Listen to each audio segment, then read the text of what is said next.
Assalamualaikum warahmatullahi wabarakatuh. Salam sejahtera bagi kita semua.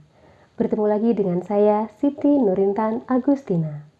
Kali ini kita akan belajar bersama mengenai materi pelajaran Bahasa Indonesia kelas 8, yaitu teks iklan. Dalam bab sebelumnya, kita sudah mendalami teks berita dari berbagai media. Baik itu media cetak, media elektronik, kita tidak bisa lepas dari yang namanya iklan. Beragam iklan kita saksikan setiap saat. Sebetulnya, apa yang dimaksud dengan iklan? Dan apa tujuan dibuatnya sebuah iklan? Mari kita simak bersama-sama. Secara umum, iklan sendiri dapat diartikan sebagai pemberitahuan yang bertujuan untuk mendorong atau membujuk khalayak. Berikut ini adalah fungsi iklan. 1. Fungsi informasional. 2. Fungsi transformasional. Fungsi informasional adalah memberitahukan kepada calon konsumen mengenai karakteristik dan manfaat produk yang ditawarkan. Sedangkan fungsi transformasional berusaha mengubah sikap-sikap yang dimiliki konsumen terhadap merek, pola belanja, dan gaya hidup.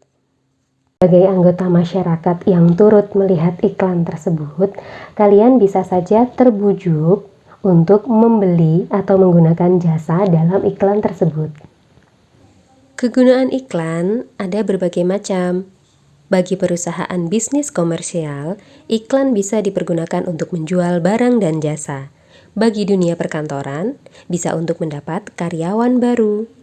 Bagi pemerintah, untuk menyebar informasi dan memberikan layanan kepada masyarakat. Kemudian bagi perorangan, bisa untuk membeli dan menjual barang-barang pribadi kepada masyarakat umum.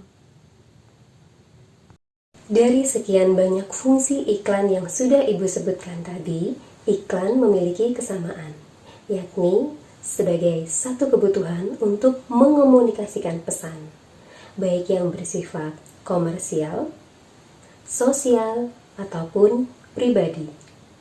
Unsur yang sering ditampilkan dalam sebuah iklan adalah gambar, gerak, kata-kata, dan suara. Berikut ini adalah unsur-unsur penting dalam membuat sebuah iklan. Yang pertama, sumber. Yang kedua, pesan. Ketiga, media. Keempat, penerima. Kelima, efek. Dan yang keenam, umpan balik. Sumber adalah pemasang iklan atau penyandang dana dari pemasangan suatu iklan. Kemudian pesan, informasi yang disampaikan, wujudnya bisa verbal ataupun non-verbal. Dan medianya harus kita tentukan, mau menggunakan media cetak, elektronik, ataupun sarana-sarana yang lain. Penerima adalah sasarannya atau objek iklannya. Efek, perubahan apa yang terjadi pada diri penerima ketika mereka melihat iklan tersebut. Umpan balik, tanggapan atau reaksi mereka. Bisa jadi mereka membeli produk yang ditawarkan. Iklan disampaikan dalam berbagai media massa. Contohnya, televisi, radio, surat kabar, dan internet. Keberagaman itu muncul dalam bentuk dan teknik penyajiannya.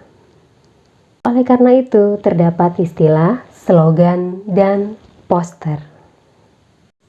Slogan. Slogan adalah perkataan atau kalimat pendek dan menarik yang dipergunakan sebagai dasar atau prinsip organisasi atau perusahaan. Slogan sering disebut moto atau semboyan. Slogan lebih mengutamakan kepadatan makna serta kehematan kata-kata. Berikut ini adalah contoh slogan. Satu pohon, selamatkan bumi. Slogan tersebut berisi informasi yang berupa imbauan untuk menanam pohon, serta peduli terhadap lingkungan. Poster. Poster adalah kata-kata bergambar yang dipajang di tempat-tempat umum. Bentuknya adalah perpaduan dari gambar dan slogan.